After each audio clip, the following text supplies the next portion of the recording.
deuxième jour de la visite du président de la République dans la région de Ségou, Ibrahim Boubacar Keïta inaugure un château d'eau à Massina, visite le projet Mali-Libya dans la zone Office du Niger et échange avec les notabilités de Markala sur bien de préoccupations. Travaux d'extension de la route Bamako-Ségou, les autorités décident de la délocalisation du poste de contrôle de Niamana vers Zantigila. Un grand ouf de soulagement pour les usagers de l'axe. Mendicité des enfants sur les voies publiques, le problème est pris à bras le corps avec le lancement d'une grande campagne de sensibilisation dans le district de Bamako. Seule l'application des lois et textes viendra à bout du phénomène. Dossier signé Ramata Konaté. Mesdames, Messieurs, bonsoir et bienvenue dans ce journal.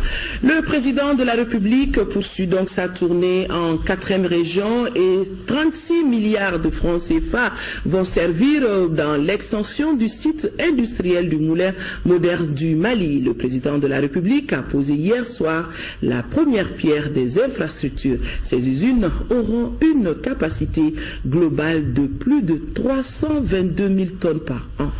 Ibrahima Traoré est l'un de nos envoyés spéciaux dans le voyage présidentiel.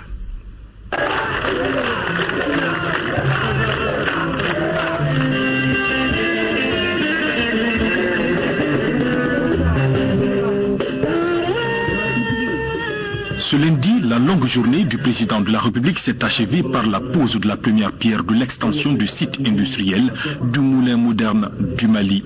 Au total, 7 unités industrielles seront construites. Ce sont des unités de transformation de farine, de blé dur, de mil, de maïs ou encore une sémoulerie. Le tout pour une capacité de 322 560 tonnes par an qui génère également 70 000 tonnes de son comme matière première pour l'unité de l'aliment de bétail. Les infrastructures coûteront 36 milliards de francs CFA. J'ai saisi l'occasion de cette pose de première pierre pour adresser mes vives félicitations au président de la République, au gouvernement du Mali, à travers son ministre du Commerce et des Industries, et surtout un effort remarquable du ministre des Finances qui ont contribué à des avantages fiscaux pour soutenir vraiment M3. Cette réalisation devrait permettre de réduire considérablement les importations de sémoule du blé, de pâtes alimentaires et d'exporter les produits agricoles transformés sur place. 400 nouveaux emplois directs seront créés ici. C'est un véritable outil de développement économique et social qui voit ainsi le jour dans la région de Ségou. Et le ministre en charge de la question de saluer l'engagement du président Ibrahim Boubacar Keïta à faire du secteur privé le principal levier pour l'atteinte des objectifs de croissance, de création d'emplois et de réduction de la pauvreté. Au nom de l'ensemble des composantes du secteur privé ici réunis, notamment les agriculteurs, les industriels, les commerçants, les artisans et les transporteurs, je vous dis grand merci, Excellence, Monsieur le Président de la République. Le projet que nous réunissons aujourd'hui est une source de fierté pour notre pays en général et la région de Ségou en particulier. Il s'agit véritablement d'un projet intégré combinant la production de céréales sèches et la transformation industrielle pour créer plus de valeur ajoutée et réduire ainsi l'importation des produits alimentaires et contenir dans les proportions raisonnables le déficit de la balance commerciale de notre pays. De par son envergure et de ses objectifs, comme cela vient d'être si bien rappelé par son promoteur, M. Modibo Keïta, le projet d'extension de M3 va contribuer, Excellence, M. le Président de la République, à l'atteinte d'une de vos préoccupations majeures, à savoir l'autosuffisance alimentaire de toutes les Maliennes et tous les Maliens. Il répond également aux préoccupations soulevées par le Premier ministre chef du gouvernement, M. Modibo Keïta, dans sa déclaration de politique générale présentée devant l'Assemblée nationale du Mali le 8 juin 2015, à savoir, je cite, « Assurer la sécurité alimentaire et nutritionnelle, la création de richesses et la protection de l'environnement à travers le développement des agropoles en vue de la transformation et de la valorisation des produits agricoles dans les grands bassins de production. » Fin de citation. Les travaux vont durer 18 mois. Une visite dans l'usine a permis au chef de l'État d'apprécier déjà la qualité du travail sur place. Ibeka signe ensuite le livre d'or et ne cache pas sa fierté. Beaucoup de fierté parce que on n'est plus dans l'artisanat. On est dans l'industrie et la plus belle manufacture. Et c'est ce qui est à l'œuvre ici. J'en suis ravi de voir qu'au Mali, un jeune Malien qui était autrefois dans l'import-export a compris aujourd'hui que l'intérêt à long terme de son pays est dédié à transformer les produits locaux pour une plus-value évidente et pour l'emploi. Cela est une chose à saluer fortement. Et c'est un exemple que j'aimerais bien voir suivi par beaucoup de nos hommes d'affaires. Modibo a compris l'intérêt de la terre. Il en a compris tout l'apport possible à un pays pour son développement. Il pose des jalons. Demain, d'autres vont suivre, Inch'Allah. Mais ce qui est à l'œuvre ici aujourd'hui préfigure l'avenir du Mali. Et c'est en cela que je suis très heureux. Bravo à lui, à toute l'équipe, aux concepteurs. Et surtout, j'ai aimé aussi une chose. C'est mis en œuvre par des Maliens. Des élites maliennes, des ingénieurs maliens. Ça, c'est également une confiance en nous-mêmes, en nos ressources, en nos capacités. Et bravo. Bravo au groupe Keïta, bravo à M3. Le président de la République a émis le souhait de voir ce type de grands projets sur l'ensemble du territoire national. Le gouvernement, assure-t-il, jouera toute sa partition pour faciliter et encourager ces investissements privés de grande envergure. Pour le programme d'aujourd'hui, les populations de la commune rurale de Massina ne vont plus boire l'eau du fleuve depuis ce matin. Donc, ces populations disposent d'un nouveau château d'eau moderne d'une capacité de 150 mètres cubes. La réalisation de l'infrastructure a coûté 360 millions de nos francs financés par le gouvernement et la Banque africaine de développement. Le président de la République, Ibrahim Boubacar Keïta, a procédé à l'inauguration de l'ouvrage en présence de nos envoyés spéciaux Tchédje Kamara, Adama Kamara, Brahima Koulibaly, Samba Berete et Bourama Traoré.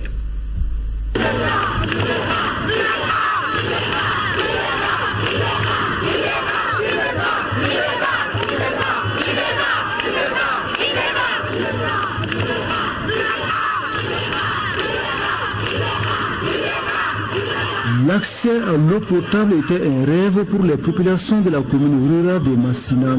Seule source d'approvisionnement de la ville, le fleuve avait comme conséquence les maladies diarrhéiques. Cette page sombre se tourne désormais avec l'inauguration du nouveau château d'eau moderne. C'est une réponse concrète à un besoin vital. La joie des Massinanké est immense. La construction de ces châteaux d'eau permet de soulager les populations.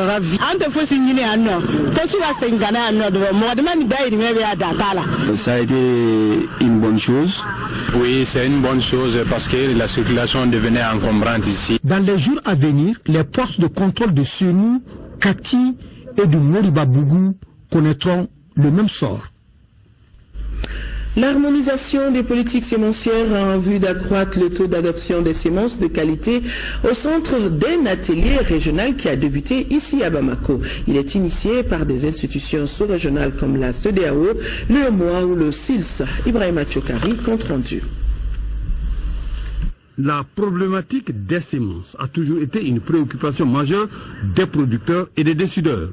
C'est face à cette problématique que les spécialistes de la question sont réunis à Bamako pour harmoniser les politiques sémencières nationales et régionales. Ce règlement doit permettre une amélioration de l'accès des producteurs aux semences de qualité, une meilleure implication du privé dans la filière sémencière, la dynamisation des échanges intra-régionaux et la valorisation donc des obtentions végétales. Les partenaires devront, au cours de cette rencontre, s'assurer que les dispositifs sémenciers nationaux respectent les procédures pour la mise en œuvre du règlement communautaire. C'est dans le cadre de l'assistance aux États pour la mise en œuvre du règlement communautaire que le PSAO-WASP a planifié pour l'année fiscale 2016 des activités portant entre autres sur la revue des cadres réglementaires semenciers nationaux existants pour s'assurer de leur harmonie avec le règlement communautaire. Les projets Programmes et initiatives ne manquent pas. Des efforts ont été déployés dans le cadre du programme sémencier pour l'Afrique de l'Ouest, PESAO-WASP, qui s'est investi dans le renforcement des capacités des acteurs nationaux pour la mise en œuvre de règlements harmonisés. Et c'est la conformité aux normes réglementaires acceptées qui devra garantir l'acceptation mutuelle des semences d'un État à un autre. Les importants efforts déployés au plan législatif, réglementaire et organisationnel dans la gestion des semences dans les États membres de la CEDEAO, l'UEMOA et du CILS ne donneront leurs fruits que lorsque l'ensemble des instruments de gestion communautaire de cette politique seront en place. Mais ces efforts au plan régional devront nécessairement être accompagnés et soutenus au niveau national par des mesures appropriées. Suite à l'attentat terroriste perpétré au Radisson contre le Radisson Blu de Bamako, c'était le 20 novembre dernier, un livre de condoléances a été ouvert à l'ambassade du Mali à Alger et à cette occasion donc une importante délégation de parlementaires algériens était venue pour condamner l'acte terroriste, exprimer leur solidarité au peuple malien, présenter leurs condoléances et souhaiter prompt rétablissement aux blessés. La délégation était conduite par le président de l'Assemblée populaire, nationale, accompagné de Abdelkarim Messaël, qui est le ministre des Affaires maghrébines de l'Union africaine et de la Ligue arabe. Et de monsieur, on nous dit également de monsieur Sofiane, qui est directeur général Afrique au ministère des Affaires étrangères. 12 milliards et demi de francs CFA, c'est le montant d'un protocole d'accord signé entre l'UNICEF et le gouvernement de la Suède. Cette enveloppe financière servira à accompagner le gouvernement du Mali dans le domaine de l'approvisionnement des communautés en eau potable, l'hygiène et l'assainissement, la protection de l'enfant et l'inclusion sociale dans la région de Mopti. Mopti, on fait le point avec Yacouba Meiga. Ce protocole d'accord d'un montant de 12 milliards et demi de francs CFA signé entre le gouvernement de la Suède et l'UNICEF s'inscrit en droite ligne de l'objectif général du programme pays 2015-2019 de l'UNICEF. Il vise à aider le gouvernement du Mali à accroître l'accès plus équitable aux services sociaux de base et à renforcer la résilience des communautés pour faire face à la situation des enfants les plus défavorisés. On sait tous quelle est l'importance de l'eau ou du manque d'eau dans ce pays, mais aussi par rapport à un certain nombre de services pour la protection des enfants. Donc on espère qu'avec cette contribution, on pourra aider le gouvernement à mieux protéger contre les violences, abus, exploitation de tous les enfants du Mali. Le choix de ces trois composantes n'est pas fortuit. Il complète et est en synergie avec les efforts déployés dans les autres composantes du programme de pays, notamment celles de la santé, de la nutrition et de l'éducation. Pour les autorités régionales, la mise en œuvre d'un tel programme est plus que salutaire. Ces insuffisances ont une grande incidence sur la prévalence des maladies liées au manque d'eau, d'hygiène et d'assainissement, notamment les maladies diarrhéiques qui font partie des 3 facteurs de mortalité chez les enfants de moins de 5 ans. En acceptant de nous accompagner, vous aidez le pays à franchir un pas important dans l'atteinte des objectifs du développement durable. Pour rappel, la Suède est l'un des donateurs les plus importants de l'UNICEF Mali. Lancement à Gao des activités du projet appui à la surveillance des paralysies flasques aiguës dans les districts sanitaires de Gao et Ansongo, organisé par la Direction régionale de la santé en collaboration avec l'ONG International Medical Corps. Ces activités visent à redynamiser le système de surveillance des cas de paralysie flasque aiguë dans son ensemble, mais plus particulièrement au niveau communautaire. Le point depuis Gao avec Aliou Idrissa Meiga. L'objectif de ce programme initié par la Direction régionale de la santé en collaboration avec l'ONG International Medical Corps est de dynamiser le système de surveillance des cas de paralysie flasque aiguë dans son ensemble, mais particulièrement au niveau communautaire. Dans cette démarche, le plus grand rôle sera joué par les leaders et les relais communautaires. Ce projet va permettre aux relais de rechercher et de notifier les cas de PFA dans les districts sanitaires de Gao et Ansongo et du Kou. améliorer la surveillance épidémiologique de la poliomyélite dans la région de Gao. Nous pouvons compter sur quelques points positifs sur la bonne mise en œuvre de ce projet, à savoir la collaboration avec la Direction régionale de la santé, les districts sanitaires concernés, l'organisation OMS et l'UNICEF. Aussi l'implication et la motivation des relais et leaders communautaires, la disponibilité des moyens et des canaux de communication. Les autorités régionales ont beaucoup apprécié cette détermination. Ce projet s'inscrit en droite ligne des efforts consentis par les partenaires pour aider l'État à atteindre l'objectif, améliorer l'état de santé des populations de manière générale, et particulièrement l'éradication de la poliomyélite au Mali. Ce projet a vu le jour grâce à l'appui financier de l'OMS et l'UNICEF. La cérémonie a pris fin avec une remise symbolique de 2 vélos à 2 relais communautaires. Au total, 24 bicyclettes seront remises à 24 relais communautaires pour les activités du projet. Nous revenons sur la visite du président de la République en 4e région. Ibrahim Boubacar Keïta est donc au 2e jour de sa visite dans la région de Ségou. Ce matin, il était à Sansandin, Kolongo et Massina. Partout où le président de la République est passé, les populations sont sorties massivement pour l'accueillir. Le point avec nos envoyés spéciaux, Tchédje Kamara, Dama Kamara, Brahima Koulibaly, Samba Berete et Bourama Traoré.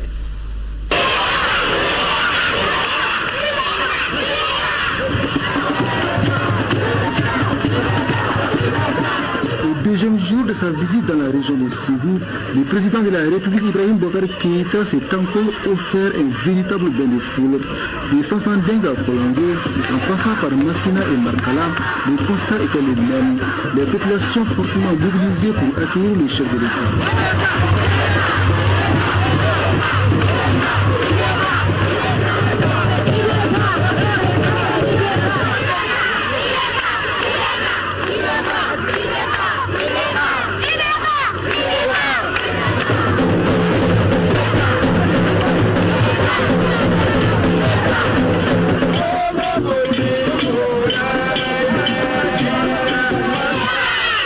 La mobilisation des populations des différentes localités est une reconnaissance au chef de l'État qui vient s'enquérir de leurs préoccupations.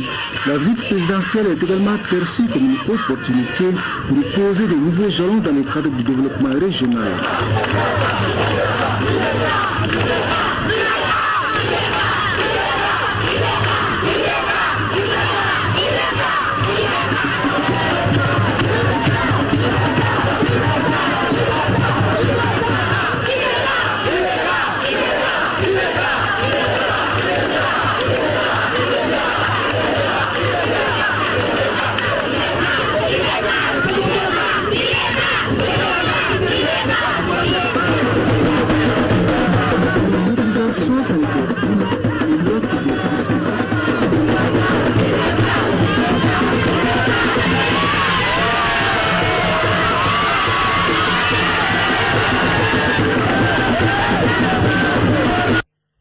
Le président de la République ce matin en contact direct avec les populations de la région de Ségou. Et le président de la République, je vous le rappelle, a visité le projet Malibia Agriculture et les cages flottantes de l'Office du Niger pour un développement durable de la pisciculture dans notre pays. Pour le président de la République, le programme d'empoisonnement de nos cours d'eau permettra de lutter contre l'insécurité alimentaire et de créer plus d'emplois dans les localités rurales de notre pays. Il est au micro de Dougoufana Traoré.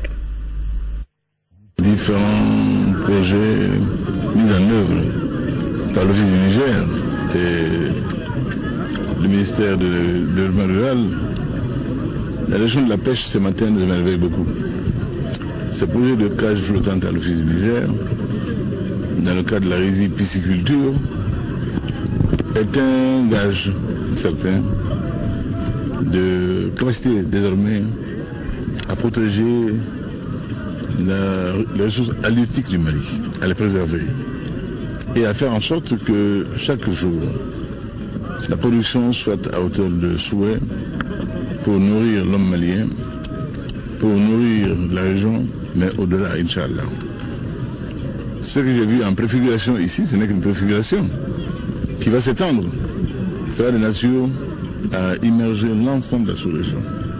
C'est une grâce de Dieu de nous rendre cet honneur, cet hommage-là. Et c'est cela qui nous tient à cœur, le profond de nous-mêmes.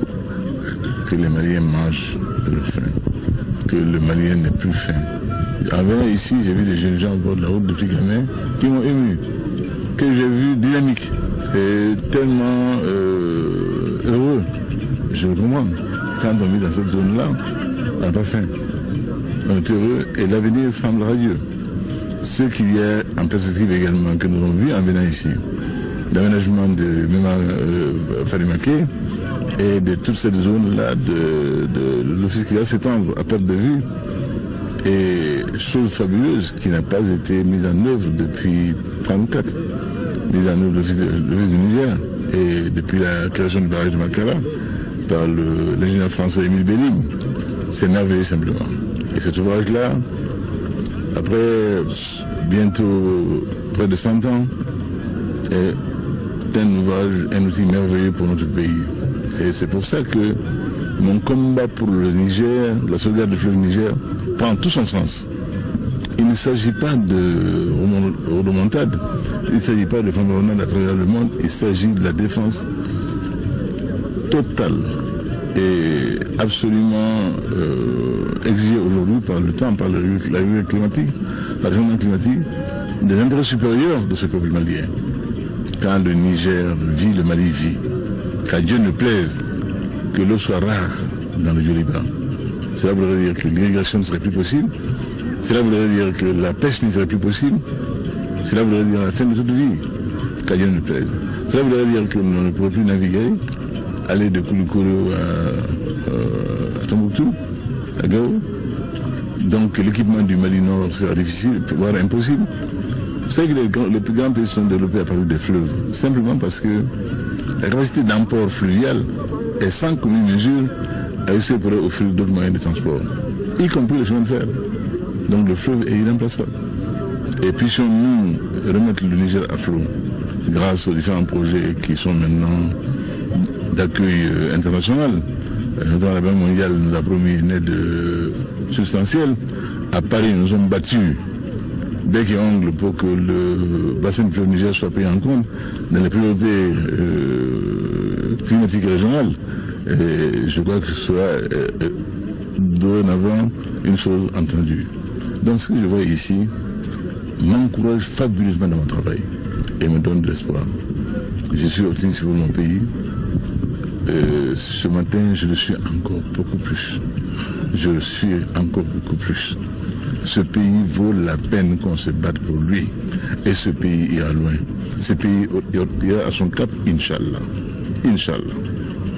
Merci beaucoup à l'Office du Niger. Merci à ce qui est mis en œuvre ici par des cadres compétents. Des cadres maliens. Fierté souveraine encore, des cadres maliens. Pas conçus ailleurs, conçus au Mali. Les plans, l'exécution, tout est fait par des Maliens. Des compétences avérées.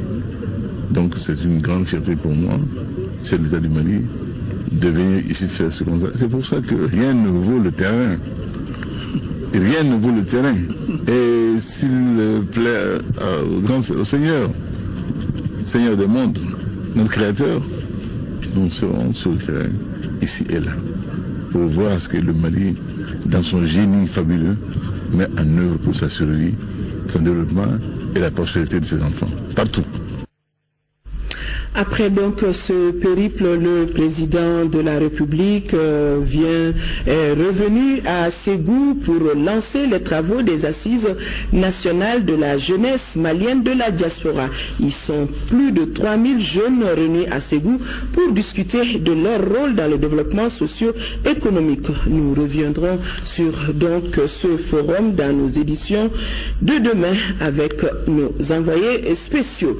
Ce communiqué nous revenons sur ce communiqué du ministre des Sports. Le ministre des Sports informe l'opinion nationale et le mouvement sportif national que les conclusions du pool des médiateurs dans la résolution de la crise au sein du football malien ont été remises et partagées par les deux protagonistes.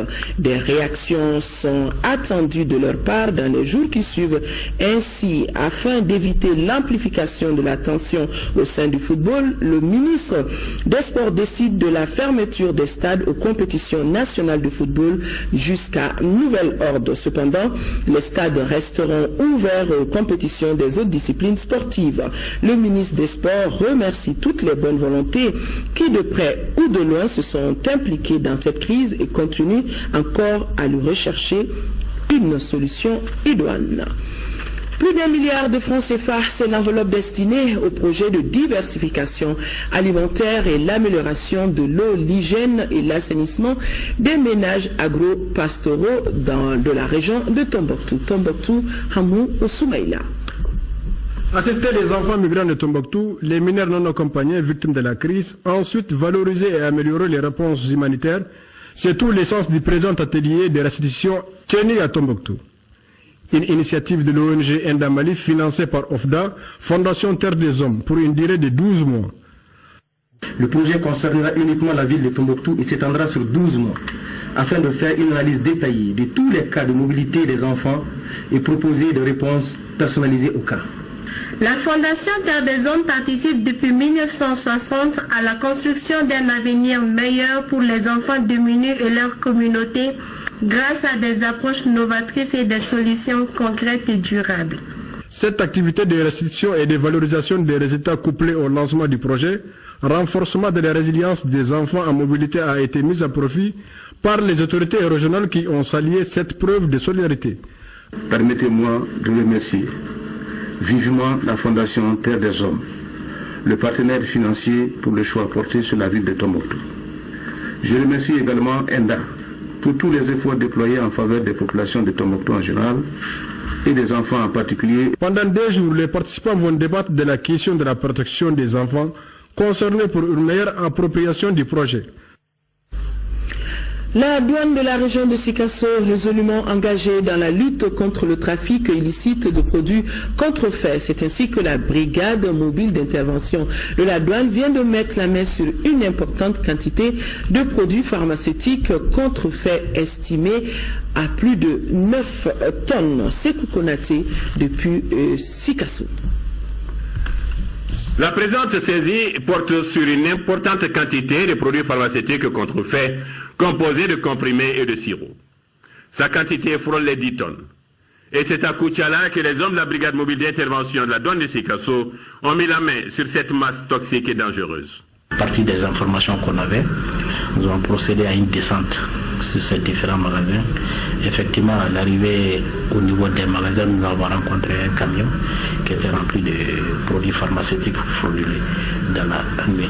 C'est à ce moment que nous avons procédé à la saisie et nous avons acheminé la cargaison sur Sikasso. Une importante saisie qui vient ainsi sauver nombre de citoyens, une mission chère aux soldats de l'économie. De plus en plus, nous voyons que notre pays constitue un débouché de produits pharmaceutiques qui sont contrefaits. C'est des produits nuisibles à la santé des populations. Je vais vous donner quelques chiffres simplement. Au cours de l'année 2015, les différentes structures de la direction régionale des douanes de Sikasso ont saisi 2046 cartons et colis, soit à peu près 22 497 171 unités pour un poids de plus de 31 tonnes. Une dynamique de vigilance et de protection des populations que la douane entend maintenir, et cela avec l'appui de tous. J'ai un appel à lancer vraiment aux autorités de ce pays, c'est, je pense, de durcir la législation sur l'importation, la détention et la vente des médicaments contrefaits. Et enfin, à notre administration de renforcer les moyens matériels et humains de notre service. Les produits ainsi saisis feront l'objet de destruction par incinération à l'occasion de la prochaine journée internationale des douanes prévue en janvier 2016. En deuxième région, après la cérémonie de passation de service, le nouveau gouverneur El Hadj Sekou Koulibaly a officiellement pris fonction. Hier, la cérémonie de prestation de serment, c'était devant le tribunal de grande instance au palais de justice de Koulikoro. Ainsi, le nouveau gouverneur a été officiellement installé dans ses fonctions. À noter que El Hadj Sekou Koulibaly, qui a pris fonction en 1981 comme administrateur civil, a gravi les différents échelons de l'administration malienne, et l'audience était dirigée par le président Amadou Tidjani Diakité et le ministère public Samba Tamboura. La Banque internationale pour le commerce et l'industrie au Mali et le programme national de lutte contre le paludisme apportent des innovations dans la lutte contre le fléau. 8000 exemplaires de bandes dessinées sur le paludisme viennent d'être remis aux élèves des 8 groupes scolaires. La cérémonie a eu comme cadre l'école Mamadou Konaté. Batraoré, compte rendu. 8000 exemplaires de bandes dessinées intitulées Fanta, Kader, Madou et le paludisme. Voilà une nouvelle manière de lutter contre cette maladie qui constitue la première cause de consultation dans les structures de santé. Ces milliers d'exemplaires viennent d'être remis aux élèves de 8 groupes scolaires de Bamako. Un geste de la Banque internationale pour le commerce et l'industrie au Mali et la Fondation BNP Paribas. Cette bande dessinée scénarise des comportements visant à promouvoir la prévention et le traitement du paludisme au sein des ménages. Et notre objectif est que les enfants s'approprient ainsi la thématique de cette lutte anti-paludisme et que de cette façon, ils deviennent des relais efficaces et contribuent à un changement durable des comportements au sein de la société et à commencer par leur famille. Nous saluons ici le dynamisme du partenariat public-privé. Cette collaboration avec le partenaire BNP Paribas BCIM Mali a comblé toutes nos attentes. C'est pourquoi nous leur demandons de continuer toujours à nous accompagner dans la lutte contre le paludisme pour le bonheur de la population malienne. Les bénéficiaires, par la voix des directeurs d'académie, ont exprimé leur satisfaction. Ils espèrent que les élèves serviront de relais auprès de leurs parents en vue d'un changement de comportement pour venir à bout du paludisme. La mendicité des enfants, on en parle dans ce journal. La mendicité donc des enfants sur les voies publiques à Bamako est devenue aujourd'hui un métier, si vous voulez, un gagne-pain pour bon nombre de pratiquants. Outre les talibés et les jumeaux qu'on appelle les filani, d'autres enfants se sont transformés en mendiants. Pour réduire le phénomène qui est une violation des droits de l'enfant, les autorités et leurs partenaires ont décidé de plusieurs actions dont la sensibilisation. Mais certains pensent qu'il faut aller à l'application stricte des lois et textes pour punir les auteurs de la mendicité. Dans tous les cas, le nombre d'enfants mendiants interpelle plus d'un, nous dit Ramata Konaté dans ce dossier. Plus de 35 000 enfants mendiants dans les grandes villes du Mali en 2008, soit 15 000 de plus qu'en 2005. Un chiffre fourni par le secrétaire exécutif de l'ONG Enda Mali. Si rien n'est fait, dans 10 ans, le nombre d'enfants mendiants va doubler et des milliers d'entre eux se trouveront dans des situations irréparables. Je suis élève coranique à Bankoni. Après les cours, je viens tous les jours en ville pour mendier. Cela fait 2 ans déjà que je fais mendier mes jumeaux. C'est à cause du manque de moyens que je le fais. Nous savons très bien que toutes ne sont pas dans cette situation. Elles en font simplement une exploitation des enfants. Souvent, il y a des faux jumeaux. Nous avons des témoignages de gens au niveau des stations d'essence où une mère de jumeaux est venue au bout de 2 semaines échanger 100 000 francs en jetons. La mendicité jadis visait à former et éduquer l'adulte de demain, mais aujourd'hui elle a perdu sa valeur d'antan, ce qui compromet l'avenir des enfants.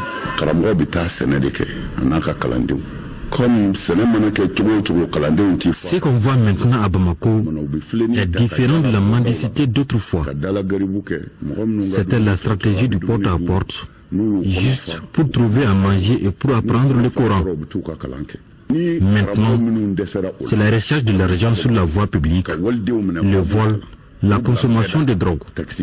Bref, tout ce qui est indigne d'un mendiant. Si nous prenons le cas des talibés, non seulement leur éducation est en cause, ils n'ont plus le temps d'apprendre et ils deviennent des enfants de la rue. Mais en plus de cela, ils finissent généralement dans la délinquance. Pour ce qui est des jumeaux, c'est une perte pour ces enfants-là. Ils ne sont pas éduqués, ils n'ont pas le temps d'aller à l'école, mais surtout ils sont exposés au soleil, qui à long terme peut avoir des problèmes sur leur santé. Pour réduire le phénomène, les autorités du Mali et leurs partenaires ont entrepris des actions diverses et variées. Je crois qu'aujourd'hui, on connaît suffisamment bien le phénomène et on doit pouvoir lutter avec succès contre. La première chose, c'est en essayant de savoir d'où viennent ces enfants. Ce qui est fait aujourd'hui. Aujourd'hui, nous savons que si nous voulons fixer les enfants, il faut les rejoindre avant qu'ils ne viennent dans la rue. La deuxième chose, c'est d'impliquer les parents. C'est d'impliquer les maîtres coraniques avec eux d'abord, de voir comment on peut occuper les enfants utilement et comment on peut, à partir de cette occupation-là, aider les maîtres coraniques à assurer une prise en charge normale des enfants. Ce travail aujourd'hui est pratiquement terminé. D'autres actions sont également menées pour réduire la mendicité des élèves coraniques ou talibés. À l'ONG Enda Mali, par exemple, on note le programme Faba Talibé, mot soraï qui veut dire aider les talibés. Ce programme de 3 ans concerne les communes urbaines de Kaï, Ségou, Mopti, Gao, Tombouctou et Bamako. Il vise à améliorer la qualité de l'enseignement, celle du contenu des programmes, les conditions d'apprentissage au niveau des écoles coraniques. On a mis en place des écoles coraniques tests qui enseignent le Coran aux enfants, mais en même temps qui enseignent le programme officiel de l'éducation primaire. Et ils sont dans des salles de classe comme les enfants avec des tables bancs et tout le confort nécessaire. Ce travail est mené en collaboration avec plusieurs acteurs, dont le Haut Conseil islamique et l'Association des maîtres coraniques du district de Bamako. Ce programme touche plus de 300 maîtres coraniques et près de 20 000 élèves coraniques dans le district de Bamako. Certains maîtres coraniques non membres de cette association se disent prêts à y adhérer.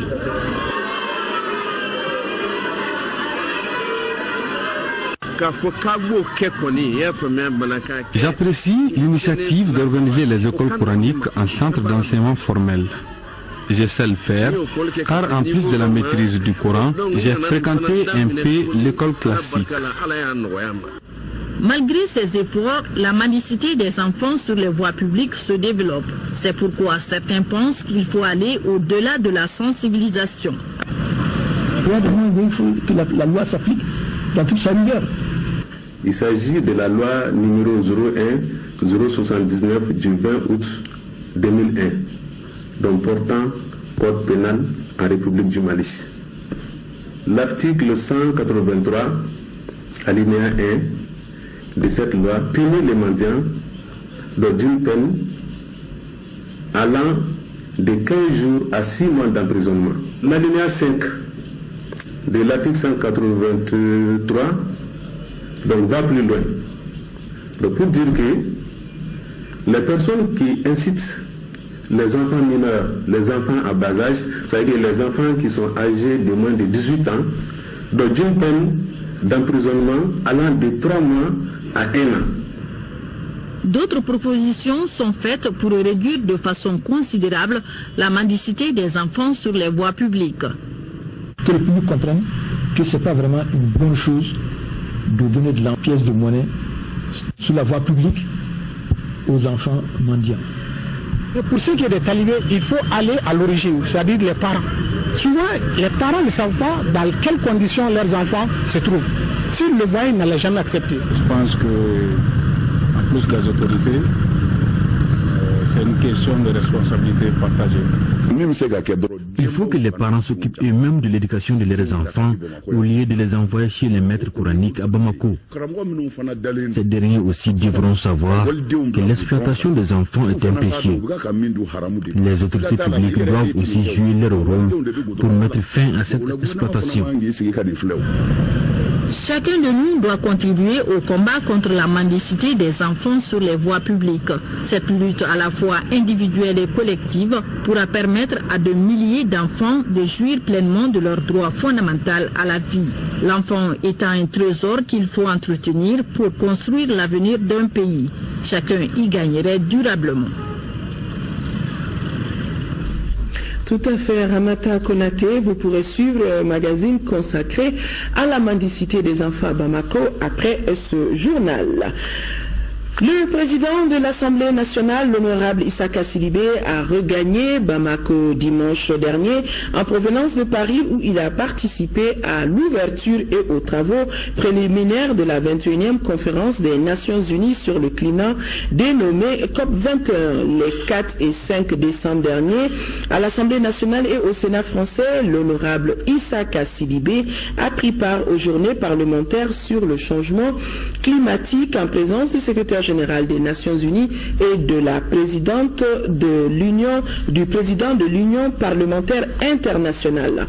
En marge des travaux, le président Issaka Sidibé a été reçu en audience par M. Gérard Larcher, président du Sénat français. Ensemble, ils ont évoqué leur commune détermination à combattre le terrorisme sous toutes ses formes et exprimé leur espoir quant à la signature le 11 décembre prochain, date de clôture de la COP21, d'un nouvel accord contraignant et universel sur le climat applicable à tous les pays dans l'objectif de maintenir climatique mondiale en deçà de 2 degrés Celsius. Plusieurs parlementaires maliens ont participé à la COP21, dont les travaux se poursuivent à Paris. Le ministre de l'administration territoriale invite les mandataires des candidats à l'élection législative partielle du 10 janvier 2016 dans la circonscription électorale d'Ansongo à venir valider les signes de leur parti à la direction générale de l'administration du territoire le vendredi 11 décembre. Le ministre compte sur la bonne compréhension de tous. Et cet autre avis communiqué du ministre des Affaires religieuses et du culte qui convie en réunion les membres de la Commission nationale d'observation de la Lune chargée de la fixation de la date du début du mois lunaire d'Ombakalo le samedi 12 décembre à 18h dans la salle de conférence du ministère des Affaires religieuses et du culte. Il est par ailleurs demandé aux imams des mosquées et à tout fidèle qui apercevrait le croissant lunaire d'en aviser la commission locale d'observation de lune de sa circonscription qui, à son tour, informera après vérification la commission nationale avec précision des noms, adresses et qualités de témoins. Les lignes téléphoniques suivantes 20 22 42 12, 20 22 42 67, 20 22 39 09 seront disponibles pour toute communication éventuelle avec la Commission nationale. Il est à rappeler que tout témoignage en cette circonstance pour éclairer la Commission nationale dans sa décision est un devoir religieux. Dans vos kiosques, une nouvelle publication. Donc, dans vos kiosques, voilà, ça s'appelle Économie Info. Économie Info, c'est donc un mensuel d'information économique et de management. Voilà, une nouvelle publication qui parle d'économie et de management. Voilà, mesdames et messieurs, c'est donc tout pour ce journal. Après moi, vous allez pouvoir suivre un magazine en langue bamana, un magazine qui porte sur la visite du président de la République en 4e région. Demain, 10h-13h, ça sera une présentation de Amadou Sakaré. Excellente nuit à nos téléspectateurs de Konodimini, de Barawili et de Ségou Sikoro Libalanzan. Excellente nuit à tous.